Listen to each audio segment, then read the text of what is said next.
आजचा दिवस उद्या येतो का? माणूस माणसाला फसवतो, पण कर्माच्या पुढे कुणाचं काय चालतं का? कुणाचं कर्माच्या पुढे कुणाचं काय चालत नाही.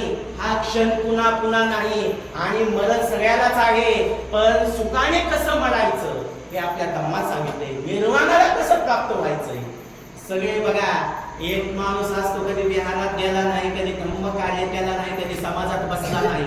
एक दिवस म्हातारपण आलं, हातूनात पडलं, म्हणू लागला बाबा बाबा बा. बायको म्हणते मा याच्यात कशा जीव राहिला. आजीला विचारते, आजी आमच्या नवऱ्यामध्ये जीव कशात राहिला, चला बरं बघा. आजी म्हणते, अग बाई, अगं त्यानं कधी विहारात गेला नाही आणि कधी समाज कार्य द्याला नाही आणि त्याच्या कर्माचं फळ कधी चुकत नाही. आणि मग करू का? अगं